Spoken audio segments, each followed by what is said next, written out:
귀한 하나님의 말씀 허락해 주시니 감사합니다. 말씀 함께 나눌 때 성령께서 각 사람의 심령 가운데 내주하시고 조명하여 주셔서 말씀의 참 뜻을 밝히 깨닫게 하시고 말씀을 따라 살아가는 삶을 소망하고 결단하는 은혜의 시간 되게 하여 주옵소서.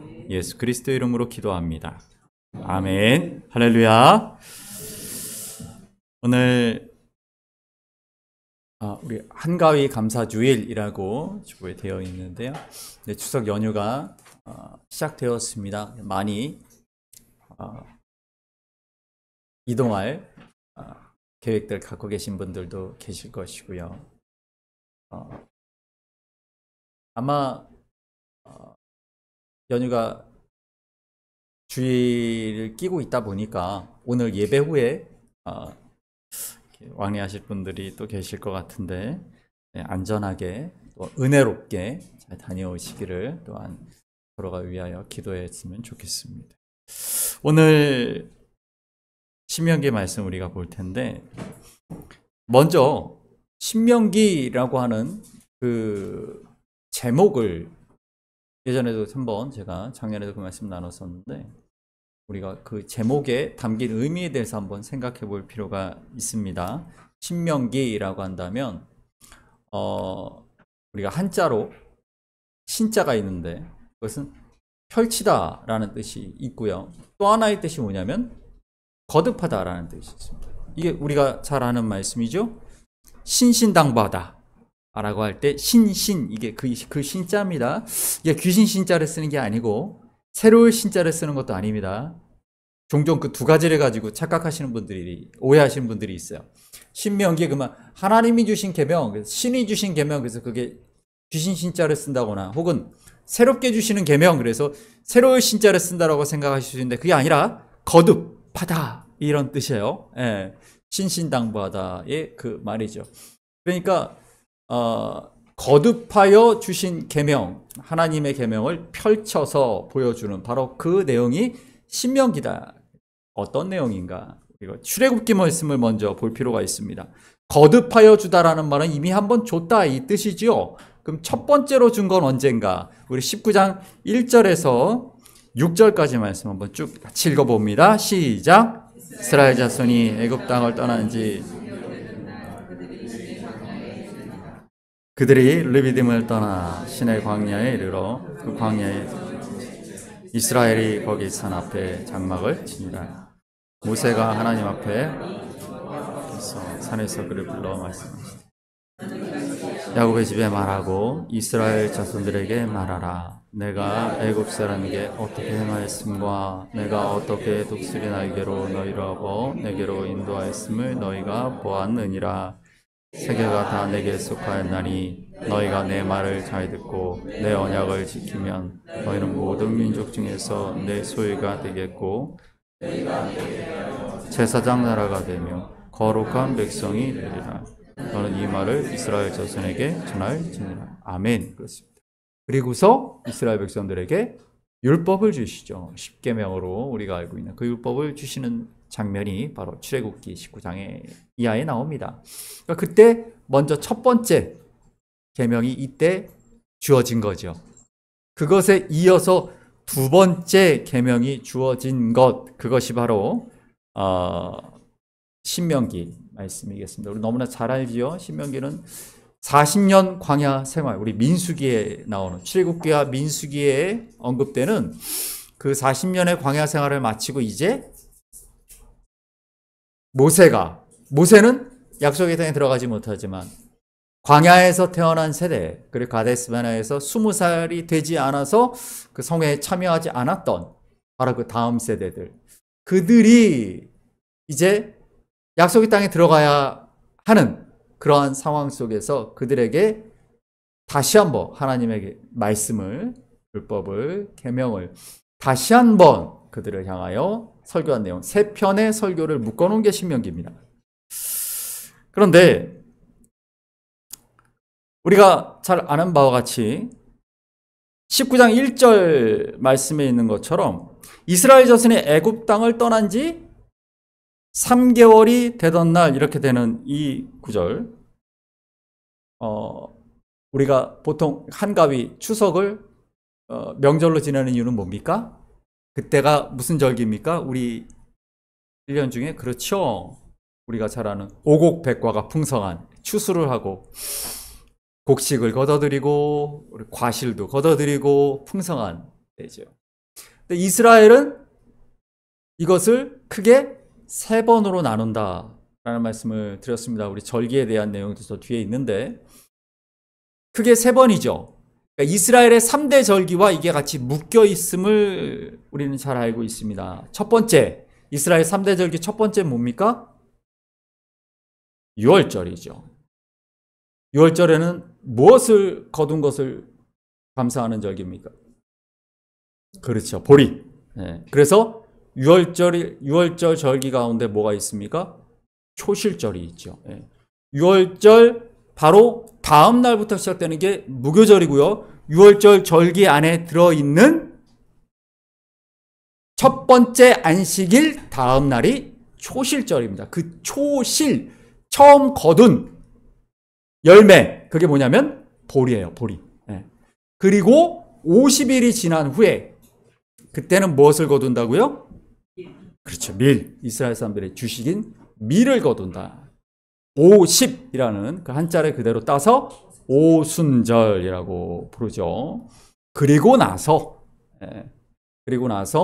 여름이 다 끝나고, 보통 6월절을 대략 우리가 3월경이라고 한다면 오순절을 5월에서 6월경으로 봅니다. 음력이기 때문에. 그리고 지나서 10월, 이스라엘 달력으로 7째 달, 그러니까 첫째 달이 6월절이고요. 그로부터 세 번째 지나는 달이 오순절이고, 그리고 7번째 달, 대략 10월경, 9월을 말해서 10월경이 초막절이죠. 그 초막절에는 무엇을 거둡니까?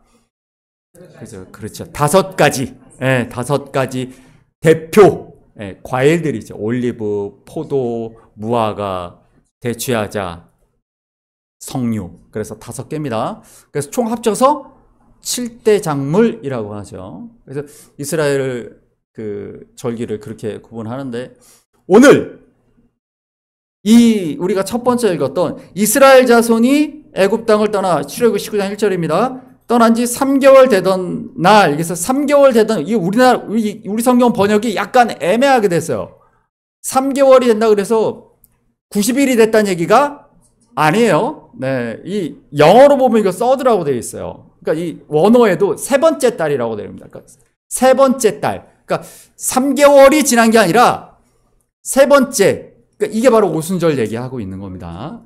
출발하여 달이 세 번째 달이 되었을 때, 그래서 그때에 율법을 주셨다. 그래서 오순절, 이 절기가 미래 추수와 율법을 주신 것을 함께 묶는 거죠.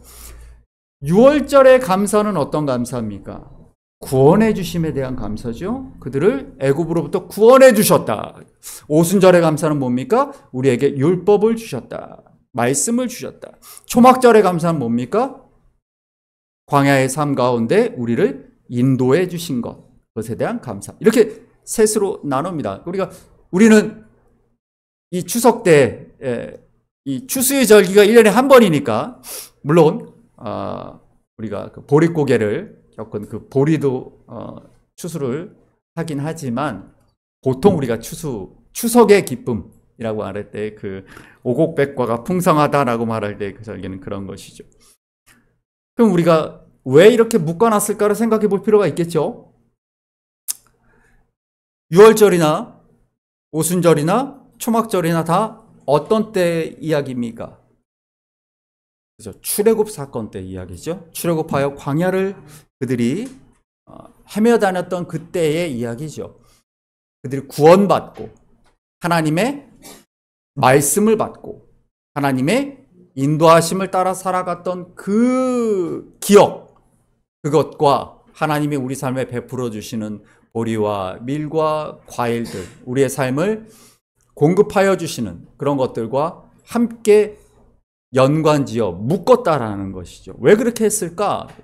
우리의 삶에 하나님이 베푸시는 은혜를 늘 기억하고 감사하라라는 그런 의미가 바로 이 절기를 정해주신 하나님의 그 뜻이다라는 걸 우리가 기억할 필요가 있어요. 그래서 우리가 한가위 감사주일이라고 표현하는 것입니다. 우리의 삶 가운데 하나님 베푸신 은혜를 기억하고 감사하는 것이죠. 그래서 성경의 절기가 그렇게 돼 있구나라는 걸 우리가 알 수가 있습니다. 이 첫 번째 계명을 주신 산의 이름이 있습니다. 우리 성경 퀴즈가 끝난 지가 얼마 안 됐죠. 네. 무슨 산입니까? 이 산의 이름은? 네, 시내산. 네, 시나이 반도에 있는 시내산. 혹은 호렙산. 네. 여러분 열왕기상 19장 8절 보시면 한번 읽어봅니다. 시작. 이에 일어나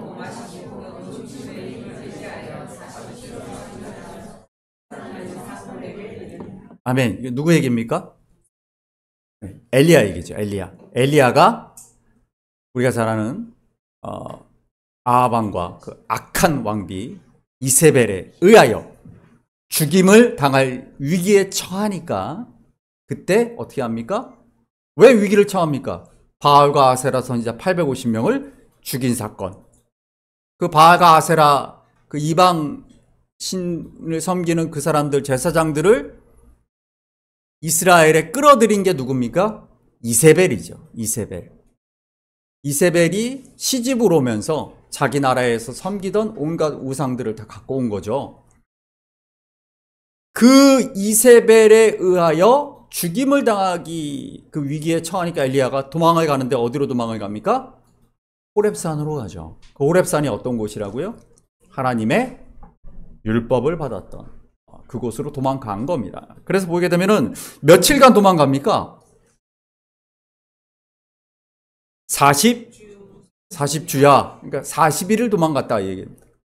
예전에도 그런 말씀 많이 들었지만 40일을 도망갔다는 얘기가 뭐겠어요? 성경의 40이라는 숫자의 의미에 대해서 제가 여러 번 말씀드린 적이 있습니다. 네. 그러니까 40일간 도망갔다 그래갖고 이걸 막 계산하는 분들이 있습니다. 성경을 어떻게든 과학적으로 실증해내겠다라는 그런 사명감을 갖고 사시는 분들이 있죠. 노아의 홍수 때 비가 며칠 내렸습니까? 40일 내렸어요. 성경이 그렇게 되어 있어요. 그러니까 하루에 몇 리터가 내리면 에베레스트가 잠기는지 그걸 계산하는 분들이 계십니다. 저는 그런 믿음의 열정을 비난하고 싶진 않아요. 그러나 성경에 나오는 이 내용들을 그렇게 해석하는 건 옳지 않습니다. 40이라는 숫자에 담겨져 있는 그 하나님의 메시지를 우리가 정확하게 읽을 수 있어야 한다는 거예요. 그러니까 40일간 비가 내렸다는 것은 내릴 만큼 내렸다는 그 얘기를 하고 있는 겁니다. 그렇다면 이스라엘 정탐꾼들이 40일간 가나안 땅을 정탐했단 말은 뭐겠어요? 할 만큼 했다는 거예요. 다 봤다. 그 얘기겠죠. 그러면 거꾸로 우리가 그 40이라는 의미를 우리가 되새긴다면 이 성경에서 말하는 그 40이라는 숫자의 의미들을 우리가 알 수 있겠죠. 그건 굳이 40에 얽매이는 게 아니라 이 40이라는 숫자가 주는 메시지만 바라보라라는 그런 의미인 걸 우리가 알 수가 있어요. 그러니까 40일간 도망했다는 소리는 정말 어마어마하게 힘든 시간을 거쳤다 이 소리를 하는 겁니다. 엘리야가. 예수님이 며칠간 금식하십니까? 40일 금식하시잖아요. 40일 금식하셨다 그러면 나도 주님처럼 40일 금식하겠다. 그러다 실려가시는 분을 저는 많이 봤어요. 정말로. 여러분 그럴 필요가 없어요. 40일간 금식하셨다는 건 할 수 있는 만큼 정말 극한까지라는 뜻이죠. 40일간 도망하여서 그 하나님이 계명을 주셨던 그곳으로 도망가였다. 왜 그렇습니까? 하나님의 말씀을 나도 모세에게 말씀하셨던 그 하나님의 음성을 듣겠다 그래서 도망가는 것이죠. 거기가 바로 그 땅이다 라는 겁니다. 그러면 오늘 신명기 말씀 두 번째 말씀이 선포되는 그 신명기의 이야기를 우리 읽어봅니다. 1장 1절입니다. 시작.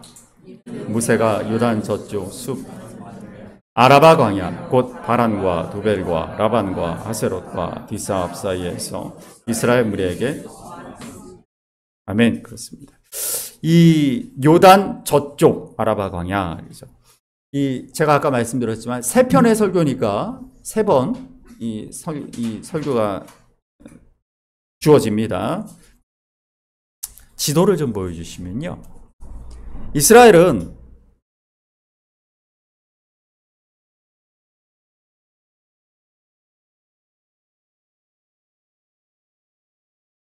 이스라엘이 우리가 잘 아는 바와 같이 출애굽하여서 홍해를 건너서 시나이 반도, 이게 시나이 반도입니다.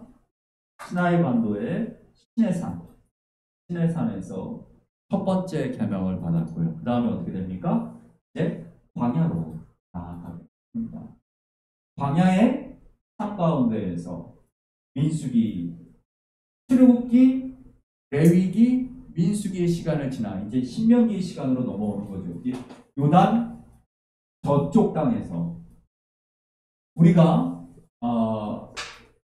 이스라엘을 이렇게 요단강과 이 사해까지 서쪽으로 놓고 요단 동편이라고 부를 때 말하는 것이 에돔과 모압과 암몬이에요. 여기 나오지는 않지만 위에는 암몬이 있습니다. 바로 여기에 나오는 이 느보산이 모세가 마지막으로 신명기 마지막으로 설교했던 바로 그곳이죠. 왜냐면 여기서 이제 바로 넘어가면 가나안 땅이기 때문에 그렇습니다. 원래는 이 가데스 바네아에서 바로 넘어가는 거예요. 바로 들어가면 돼요. 이렇게 건너서 바로 이렇게 갈 수 있었지만 그들이 이렇게 가지 못하고 광야를 40년간 헤매는 그런 이야기가 신명기죠. 신명기의 뜻을 아까 말씀드렸는데 그 다음 페이지 보여주십시오. 고맙습니다. 네, 신명기 한자로 이렇게 됩니다. 이 신자가 무슨 신자라고 윤진? 무슨 신? 그렇지. 펼치다, 거듭하다 이런 뜻이에요. 영어로 듀터로노미라고 합니다. 듀터로노미. 근데 이게 어디서 나왔느냐? 이거는 헬라어 이 70인역이라는 거 뭐냐면 BC 4세기 300년대에 기원전 300년대에 헬라어가 세계 공용어였단 말이에요. 그래서 히브리어 성경을 헬라어로 번역을 한 그 성경책을 흔히 그 12지파에서 대표를 뽑아서 이거를 만들었다. 그래서 70인역이라고도 불립니다. 70인역이 헬라어에서 온 말입니다. 듀테로노마이온이라는 그 헬라어인데 이 듀라는 말 여기서 이제 우리가 잘 쓰는 둘이 노래를 부르는 사람들을 우린 뭐라고 부릅니까? 그죠? 듀엣. 거기서 나온 말이에요. 듀엣, 듀오. 그가 그 말입니다. 두 번째 이런 뜻이에요. 그런데 히브리어 원래 제목은 뭐냐면 우리 지난 시간에도 민수기 제목을 이야기하면서 민수기 그 원래 히브리어 제목은 베미드마르라고 해서 광야에서라고 하는데 히브리어 제목은 그렇지만 헬라어 제목은 숫자들, 넘버스라고 말씀했죠. 그래서 거기에 따라서 민수기라고 똑같습니다. 이것도 역시 70인역에 의거해서 이렇게 적어진 건데 원래는 드바름이라고 하는 드바름. 그 다음 그 히브리어 보여주시면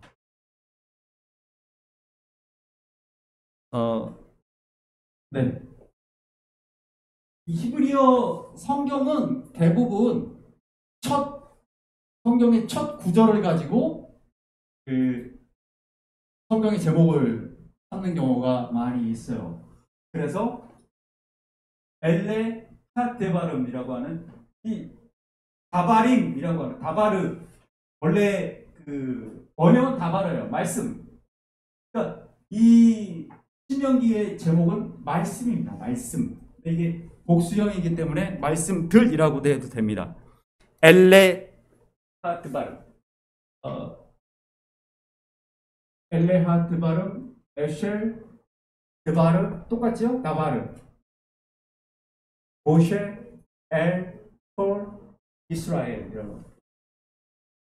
모세가 이스라엘에게 나바르 똑같죠?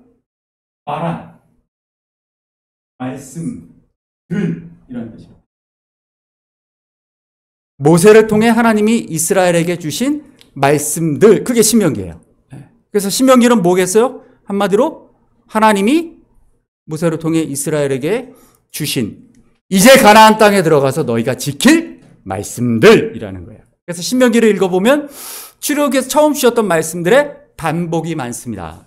출애굽과 레위기에서 하셨던 말씀들의 반복이 많아요. 근데 반복도 있지만 더 상세하고 더 새로워진 의미를 가지고 우리에게 주시는 말씀들이 있다라는 것이죠. 그래서 신명기를 읽다가 이거 한번 읽었던 말, 어디서 봤던 말씀들인데 라고 생각해서 지루하게 읽지 마시고 다시 읽어보시면 어떤 차이가 있고 어떤 의미가 있는가를 우리가 찾아보신다면 굉장히 큰 은혜의 말씀이 또 신명기다.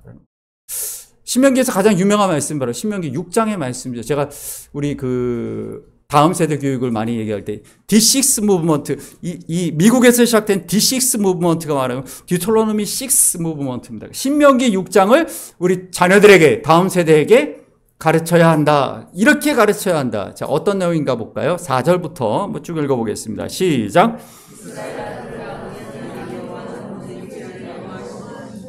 너는 마음을 다하고 뜻을 다하고 힘을 다하여 내 하나님 여호와를 사랑하라.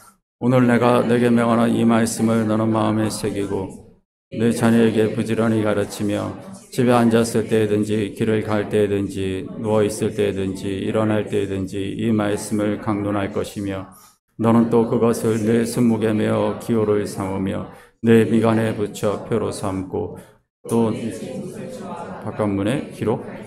아멘. 그렇습니다. 이게 바로 D6 무브먼트, 지금 새롭게 일어나고 있는 신명기 6장 운동의 핵심적인 말씀입니다. 이게 신명기의 핵심 말씀이기도 해요. 왜 그렇습니까? 출애굽한 그 세대들은 다 광야에서 죽었고 이제 광야에서 태어난 새로운 다음 세대가 가나안 땅으로 들어가는 것이죠. 왜 출애굽한 세대가 약속의 땅에 들어가지 못합니까? 불순종 때문이죠. 하나님을 신뢰하지 못했어요. 하나님을 신뢰하지 못하고 다시 애굽으로 돌아가려고 했던 세대. 하나님을 신뢰하는 것을 가르치는 게 그래서 그만큼 중요한 것이다. 우리 본문 말씀을 우리가 보았던 것과 같이 우리가 아까 읽었던 출애굽기 말씀에서 하나님이 19장 6절 말씀에 이스라엘을 선택하신 이유, 출애굽시키신 이유가 뭐라고 되어 있습니까? 너희를 무엇으로 삼기 위해? 제사장 나라로 삼기 위하여라는 목적이 있단 말이에요. 하나님은 목적이 있어서 이스라엘을 이끌어내셨다. 근데 그 목적과 그 계획은 언제부터 시작되었습니까? 아브라함 때부터 시작되었죠. 아브라함을 부르시고 창세기 15장에서 아브라함과 계약을 맺으시며 내 후손들이 4대 후에 400년 후에 이집트에서 나와서 다시 아모리 족속의 땅으로 갈 것이다. 이 땅으로 돌아올 것이다 라고 말씀하시죠. 하나님의 계획이 계속 진행되고 있는 거예요. 근데 그 상황에서 불순종하여 그들이 돌아가겠다라고 하나님의 계획과 맞서겠다라는 것이죠. 하나님은 하나님의 계획을 계속 이어나가길 원하고 계신다라는 거예요. 우리의 삶도 마찬가지예요. 우리 삶도 마찬가지입니다. 여러분, 신앙생활 한다는 건 무엇이냐? 내가 예수 믿고 잘 먹고 잘 산다는 것이 아니에요. 하나님의 축복을 받고 살겠다는 게 아니에요. 하나님이 나를 도우셔서 내 꿈을 이루겠다, 그게 아닙니다. 하나님이 나를 통하여 이루시는, 창세로부터 시작되어 지금까지 계속 진행되고 있는 그 하나님의 목적과 계획이 이루어지는 그 역사 속에 나를 동역자로 불러주셔서 나를 통하여 하나님이 이루고자 하시는 그 계획을 이루시는 것이죠. 그것이 성도의 삶의 목적입니다. 그게 목표입니다. 우리 자녀들이 그런 삶을 살 수 있게 해 주어야 되는 거예요. 우리 에논이가 우리 하나님께서 새로운 장막을 허락하셔서 토요일 날 이사하죠. 네, 열심히 늦은 시간까지 페인트 칠도 열심히 하고 네, 새 집을 들어갈 준비를 하고 있다는 소식을 접했습니다. 네, 하나님이 새로운 장막을 허락하시고 에노니에게 하나님이 원하시는 것은 에노니가 더 좋은 환경에서 더 행복한 삶을 사는 것이 아니고 그것은 부가적인 거예요. 우리가 이따 보겠지만 진짜 행복은 어디 있냐면 그곳에서 하나님이 나를 향하신 계획이 무엇인지를 알고 하나님의 목적과 부합한 하나님의 동역자로 에노니가 살아가는 것이지. 그럴 때 하나님이 에노니의 삶 가운데 큰 행복으로 함께 하신다라는 바로 그것입니다. 그러니까 그런 삶을 이제 가나안 땅에 새로 들어가기 전에 마치 에노니가 지금 에노니가 우리 대천천을 건너서 대천천을 건너오잖아요. 대천천을 건너서 새로운 집에 들어가듯이 이스라엘을 이제 요단강을 건너서 가나안 땅에 들어가는데 요단강을 건너기 직전에 요단강을 바라보면서 이제 주시는 말씀이에요. 우리 자녀들이 그 땅에 들어가면은 어떻게 살아야 될 것인가? 그게 신명기의 말씀이다라는 것이죠. 그 말씀에 히브리어 보게 되면 그 앞에가 쉐마죠. 쉐마 이스라엘. 쉐마 들으라. 제가 말씀드린 적이 있었죠. 이스라엘의 이론론적이기 때문에 들으라라는 말이 뭡니까? 그냥 듣는 겁니까? 아니죠. 여기 보면 hear 이렇게 되어 있는데 영어로 hear 듣다 아니요 듣다가 아니에요. 그렇죠. 듣고 따르라. 그렇죠. 듣고 따르라. 거기까지 포함된 겁니다. 그래서 쉐마 이스라엘. 그래서 이걸 쉐마 교육이라고도 불러요. 하나님의 말씀을 듣고 따르는 그 삶을 이야기하는 겁니다. 그래서 10장부터 말씀을 보시게 되면 12절부터 15절까지 오늘 우리 문유시 집사님 읽어주신 말씀이죠. 우리 한번 같이 읽어봅니다. 시작. 이스라엘아 내 하나님 여호와께서 내게 곧 내 하나님 여호와를 경외하여 그의 모든 도를 행하고 그를 사랑하며 마음을 다하고 뜻을 다하여 하나님 여호와를 섬기고 내가 오늘 내 행복을 위하여 내게 명령하는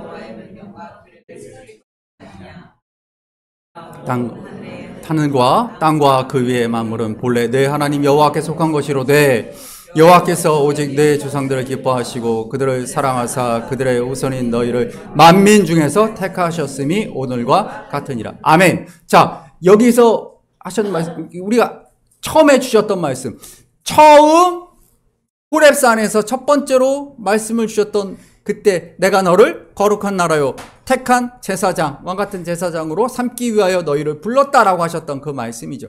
왜 택하셨는가에 대한 말씀이 너무 잘 나와 있어요. 여기 나와 있는 바로 그거예요. 하나님은 목적이 있기 때문에 우리를 부르셨다. 그런데 16절 한번 읽어보겠습니다. 16절입니다. 시작. 그러므로 아멘. 문제가 있어요. 어떤 문제가 있냐면 제가 여러 번도 말씀드렸지만 신앙생활을 나 중심으로 하면 안 된다라고 제가 여러 번 말씀드리죠. 그러니까 신앙생활이 마치 의무적이고 율법적이고 관습적으로 내가 해야 될 의무만 다 하면 그 다음부터는 내 마음대로가 아니다라는 것이죠. 할례를 받는 것이 율법을 지키는 그 삶이 나에게 주어진 의무만 하나님을 향한 의무만 다 하는 게 아니라는 거예요. 근데 이스라엘은 어떻게 했는가? 할례 받고 율법 지키면 그 다음부터는 내 마음대로 그렇게 살아왔다라는 것이. 근데 하나님 그 말씀하시는 게 아닙니다. 오늘 로마서 2장 우리 유명수 집사님 읽으신 말씀 가운데 28절 29절만 읽어보겠습니다. 시작. 무릇 표면적 유대인이 할례가 아니라 오직 이면적 유대인이 유대인이며 할례는 마음에 알지니 영에 있고 율법 주문에 있지 아니하는 것이라. 그 칭찬이 아멘. 자, 이 말씀이 뭡니까? 마음의 할례라는 그 말씀의 의미가 뭐겠습니까? 우리가 할례는 죽었다가 살아나는 것이에요. 당시에 할례가 정말 목숨을 걸고 하는 것이 되어야 되지 않겠습니까? 그렇죠? 소독이 있습니까? 마취가 있습니까? 아니요. 목숨을 걸고 하는 것입니다. 할례 과정에서 죽는 사례도 많다라는 역사적 기록이 있어요. 할례는 죽었다가 살아나는 경험이죠. 그래서 우리가 흔히 세례를 또한 침례를 할례와 비교하기도 합니다. 그런데 그 거듭남이 육신의 거듭남으로 끝나서는 안 된다는 거죠. 신종으로 뭡니까? 우리의 영이, 우리의 마음이 변해야 된다는 얘기를 하고 있는 것이에요. 그래서 우리 갈라디아서 말씀도 한번 볼게요. 5장 말씀 읽어봅니다. 보라, 나 바울은 너희에게 말하노니 너희가 그리스도께서 너희에게 아무 유익이 없으리라. 내가 할례를 받는 각 사람에게 다시 증언하노니 그는 율법 전체를 행할 의무를 가진 자라. 율법 안에서 의롭다함을 얻으려 하는 너희는 그리스도에게서 은혜. 아멘. 지금 이게 갈라디아서에 대해서 우리가 수요 사경회 때 말씀을 나눴습니다. 이방인들에게 갈라디아에 복음을 전했더니 바울이 떠나간 이후에 유대주의자들이 와가지고 뭐라고 말합니까? 아니야, 예수 그리스도의 십자가 구원만 믿는 것 갖고는 충분하지 않아. 율법도 믿어야 돼. 할례도 받아야 돼. 이 얘기를 했다라는 것이죠. 근데 뭐라고 말합니까, 바울이?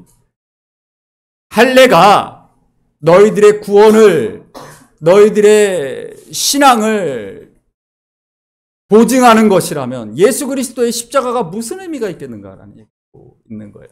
할례를 받음은 하나님이 이스라엘에게 할례를 받으라라고 하셨던 이유는 너희가 이제 새로운 사람이 되어 나의 제사장이 되어 나 동역하는 새로운 삶을 너희가 살아야 한다라는 그런 뜻이죠. 네, 그래서 홍해를 건넜던 것 같이 요단강을 건너가서 이제 너희가 새로운 삶을 살아가라라고 말하는 거죠. 그런데 그렇지 못하였던 그들을 향해서 우리 11절 말씀도 한번 볼까요? 형제들아, 내가 지금까지 할례를 전한다면 어찌하여 지금까지 박해를 받으리요? 그라했으면. 아멘. 그렇습니다. 이게 무슨 얘기냐면 할례를 받으라. 나도 똑같이 그 유대주의 바울을 핍박하고 교회를 흔들던 그런 유대주의자들과 같이 내가 그들의 뜻에 동의를 했더라면 내가 왜 지금 그들에게 핍박받고 있겠는가? 그게 중요한 것이 아니다라는 얘기를 하는 것이죠. 십자가의 복음의 의미는 그게 아니기 때문에 그렇다라는 것입니다. 그럼 무엇에 있는가? 우리가 아까 읽었던 로마서 2장 29절에 그 얘기가 나오죠. 오직 이면적 유대인이 아니면 할례는 마음에 할지니 영에 있다. 자, 갈라디아서 5장 16절부터 한번 보겠습니다. 시작. 내가 이르노니 너희는 성령을 따라 행하라. 그리하면 육체의 욕심을 이루지 아니하리라. 육체의 소욕은 성령을 거스르고 성령은 육체를 거스르나니 이 둘이 서로 대적함으로 너희가 원하는 것을 하지 못하게 하려 함이니라. 너희가 만일 성령의 인도하시는 바가 율법 아래에 있지. 아멘. 그 얘기를 하고 있는 거예요. 율법을 따라 살아가지 말고 무엇을 따라? 그렇죠. 성령의 인도하심을 따라 성령과 더불어 살아가는 것. 그것이 너희들의 새로운 삶이다라고 말하고 있는 것이죠. 그러니까 율법만 지금 할례 받고 율법 지키면 되는 거야. 이게 아니다. 그것이 아니다. 우리 17절 말씀처럼 육체의 소욕은 성령을 거스르고 성령은 육체를 거스른다라고 말하죠. 그러면 무엇을 따라 살아가겠느냐? 우리 지난 시간에 마음을 따르지 말라고 했던 것과 똑같은 것입니다. 우리 야고보서 2장 23절 말씀 잠깐 보시면요. 읽어봅니다. 이 성경에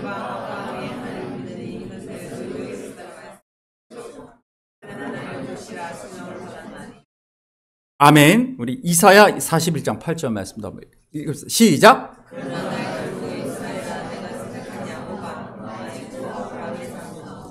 아멘.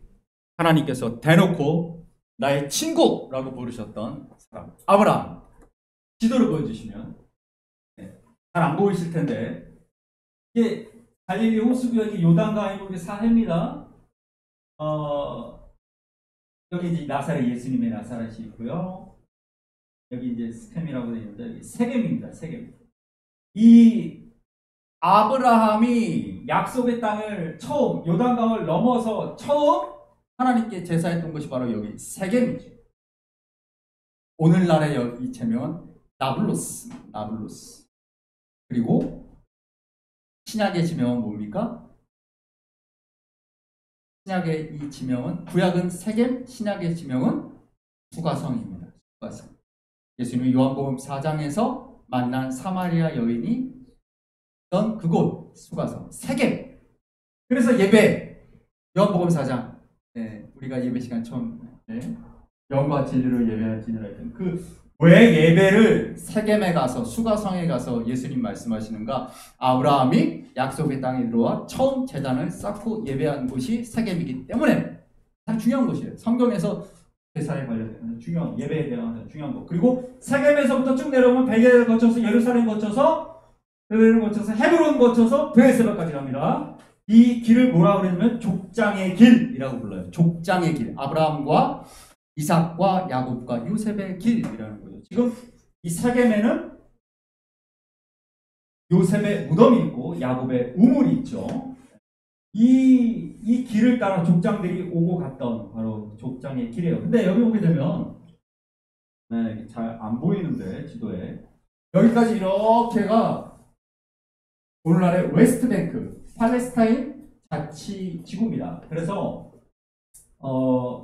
이 세겜이나 예루살렘, 헤브론 여기까지가 다 팔레스타인 자치지구라서 성지순례 가도 잘 못 들어가요. 네, 그래서 성지순례 프로그램 보면은 잘 안 갑니다. 근데 물론 베들레헴도 이 안에 들어있지만 베들레헴이나 예루살렘은 관광지이기 때문에 특별하게 방문할 수 있지만 헤브론 같은 경우가 너무 중요한 곳인데 성지순례 가시는 분들이 헤브론을 잘 안 가시는데 헤브론이 왜 중요하냐? 나의 친구 아브라함아! 라고 부르신 데가 헤브론이에요. 지도를 좀 보여주시면 헤브론에 가면 이게 막벨라 동굴 위에 세워진 교회 사실은 이제 모스크 역할도 했었고요. 막벨라 동굴이 뭡니까?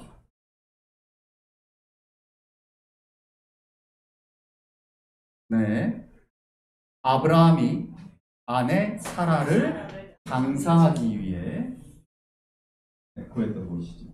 그래서 이 막벨라굴에 가면 몰라 이곳에 가게 되면 아브라함과 사라와 이삭과 리브가와 야곱과 레아의 무덤이 있습니다. 라헬의 무덤 베들레헴에 있어요. 다음 보십시오. 그래서 이곳은 예루살렘 다음 가는 성지입니다. 유대교의 성지예요. 그리고 이슬람교의 성지입니다. 가보시면 아까 막벨라 거기에 통로가 다릅니다. 이 이슬람교도가 들어가는 통로가 있고 이슬람교도를 제외한 기독교, 유대교 그 교인들이 들어가는 입구가 다릅니다. 그래서 이렇게 아브라함과 사라의 무덤이 이렇게 있으면 그 무덤방이 이렇게 있으면 서로 반대편에서 보게 되어 있어요. 반대편에서 보게 되어 있습니다. 서로 만나지 못하게 되어 있어요. 늘 여기는 분쟁이 일어나는 곳이거든요. 늘 마주치면 싸웁니다. 그래서 입구도 다르고 군대가 주둔해 있어요. 아주 삼엄합니다. 여기는 이제 사라, 우리 어머니 사라. 그리고 뭐 어린아이들이 있죠. 네, 가족 단위로 옵니다. 가족 단위로 와서 유대인들은 아까 우리가 읽었던 그 신명기 6장 4절 이하의 쉐마 교육을 이런 곳에서 실시를 하는 거예요. 말씀을 가르치는 것입니다. 하나님이 어떻게 우리 조상 아브라함을 통하여서 하나님의 역사를 이루셨는가. 그 다음 보여주십시오. 다음입니다. 네, 그러니까 아브라함. 지금 저 맞은편에서는 이슬람교 사람들이 보고 있는 거예요. 여기 보면은 이게 제가 다 찍은 사진인데 우리 뭐 지효만한 청소년들이 이 부모님과 함께 와서 이렇게 말씀을 읽습니다. 관련된 말씀들을 읽는 거죠. 하나님이 창세기 말씀이겠죠. 어떻게 인도하시고 그 다음 보여주십시오. 네, 이것도 마찬가지입니다. 이제 야곱의 무덤이죠. 그래서 이런 곳에서 실시되는 이거 굉장히 중요한 그러한 하나님이 우리와 함께 하시는 하나님이 어떻게 하나님의 사람들과 동행하셨고 그것이 오늘 우리에게 어떻게 이어지고 있는가. 이 말씀을 여기에 담고 있는 거예요. 은서가 앞으로 삶을 살아갈 때 하나님이 아브라함에게, 이삭에게, 야곱에게, 요셉에게 함께 하셨던 그 하나님이 나의 삶 가운데 어떻게 함께 하시는가. 그 다음 보여주십시오. 저죠. 네. 이게 그 막벨라굴 앞을 경비하고 있는 굉장히 경비가 삼엄합니다. 굉장히 경비가 삼엄한데 제가 한번 이 사진 보여준 적이 있는데 그때도 말씀드렸지만 20대입니다. 20대. 네. 이스라엘은 남자고 여자고 다 군대에 갑니다. 20살 넘으면 군대에 가서 오래 복무하죠. 네. 웃는 표정입니다, 여러분. 그때도 말씀드렸지만 활짝 웃고 있는 모습이에요. 네. 그 다음 보여주십시오. 주둔하고 있는 그 군인들을 근무할 때가 아니면 뭘 하고 있을까요? 교육하는 거죠. 쉐마 이스라엘. 그러니까 이들에게 하나님이 우리에게 주신 약속의 땅에서 어떻게 살아갈 것이고 하나님의 은혜대로 우리가 어떻게 살아갈 것이면 끊임없이 가르치고 끊임없이 교육하고 있는 모습을 보여줍니다. 이게 무슨 의미인가 보여주십시오. 그 다음 보여주세요. 네, 보여주시면 우리 한번 읽어볼까요? 시작.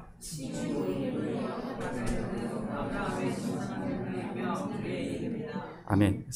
이게 굉장히 중요한 말씀이에요. 너무 중요한 말씀이에요. 하나님이 아브라함을 나의 친구 헤브르 하베르라고 부르셔서 그 땅의 이름이 헤브론입니다. 하나님이 아브라함을 친구로 삼으신 땅이죠. 근데 아브라함만 아니에요. 이 하브르타 학습법이 굉장히 우리나라도 유행을 하고 있어요. 하브르타 학습법이라는 건 질문과 답입니다.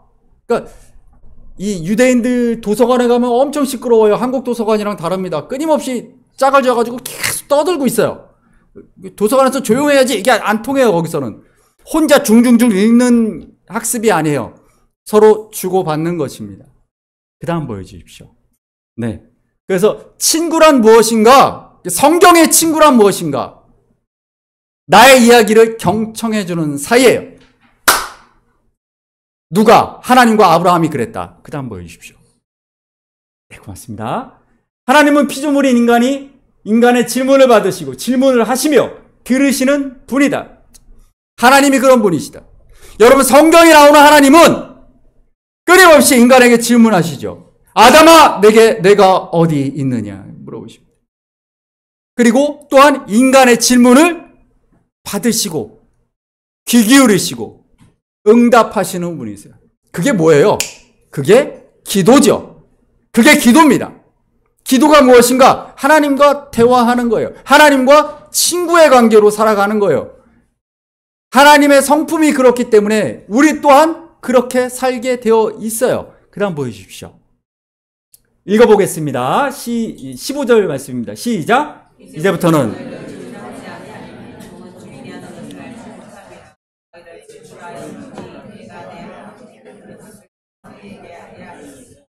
아멘. 자, 여러분, 이 말씀이 왜 중요한 말씀이냐면요.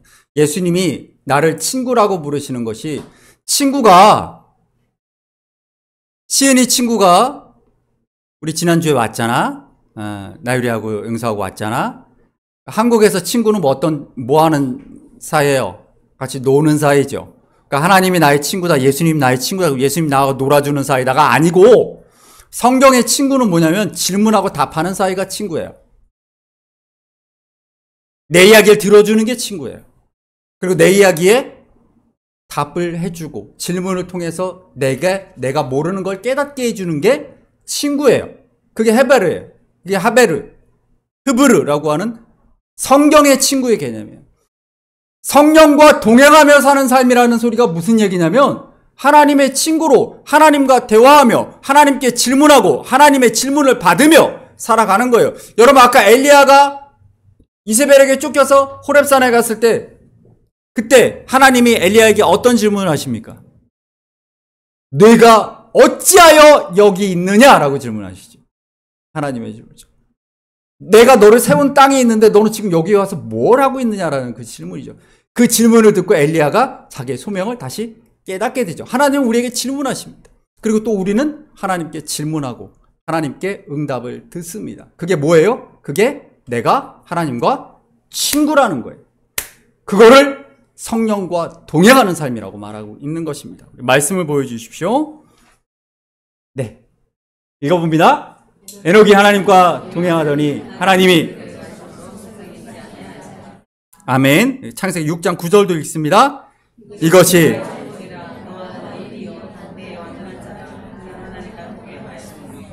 성경의 의인이라고 부르는 사람들의 공통점이 있어요. 뭐예요? 하나님과 동행하는 거예요. 성경에서 동행한다라는 의미가 친구라는 의미고, 친구라는 의미가 대화한다는 거예요. 듣고 답하는 사이.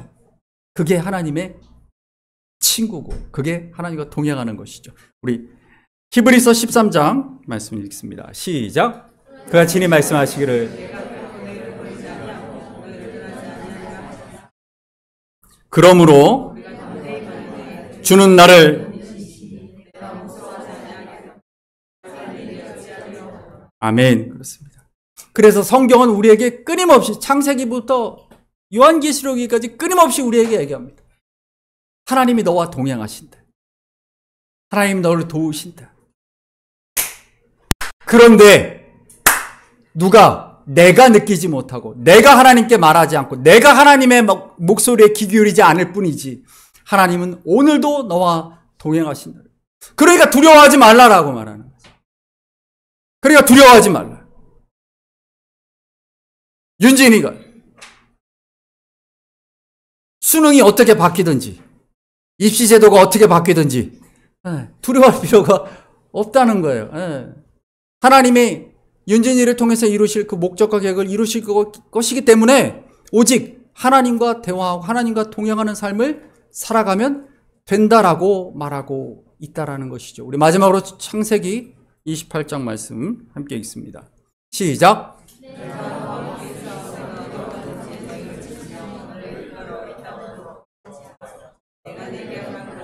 다 이루기까지 너를 떠나지 아멘.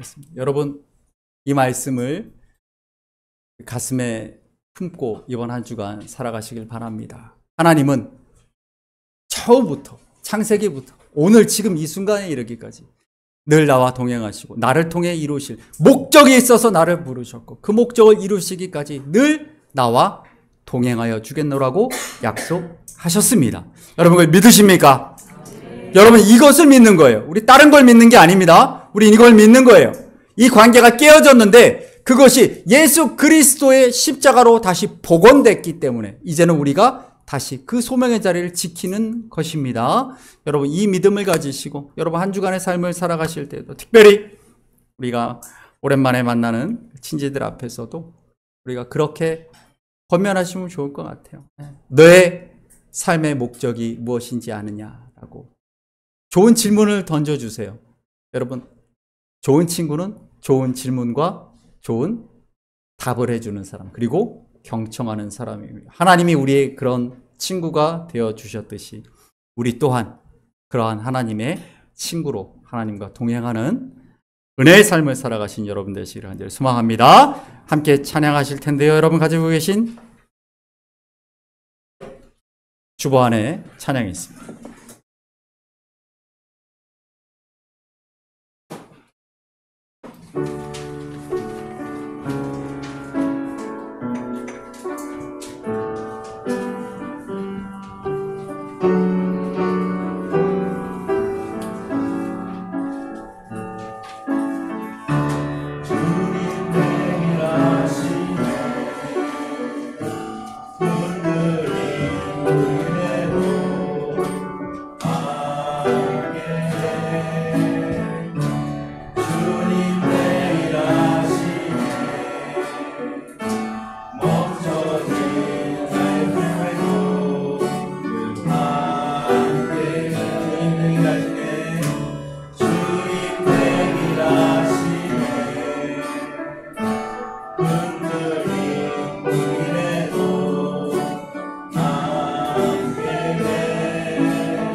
택하신 계획 주가 나의 모든 걸음 되시네.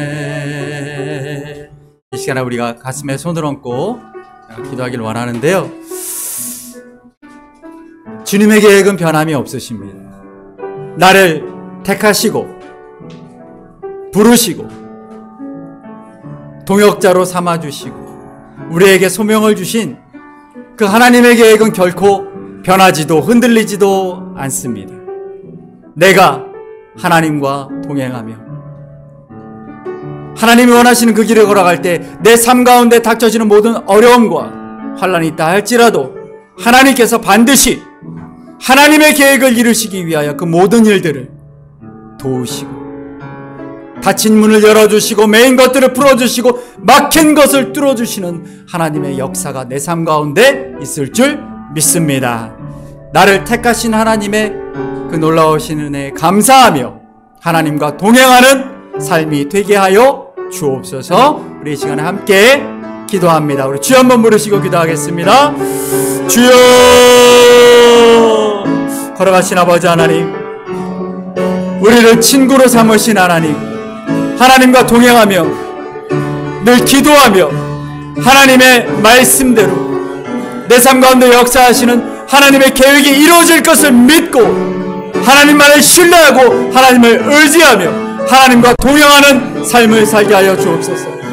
내 삶 가운데 베푸신 그 은혜를 감사하며 앞으로 베푸실 그 놀라우신 은혜를 기대하며 하나님과 동행하게 하여 주시옵소서. 나의 능력이 되시는 하나님, 나의 삶을 목적과 계획 가운데 반드시 하나님의 뜻 가운데 이루어 가실 하나님을 신뢰합니다. 하나님을 바라보고 주님의 친구가 되게 하여 주옵소서.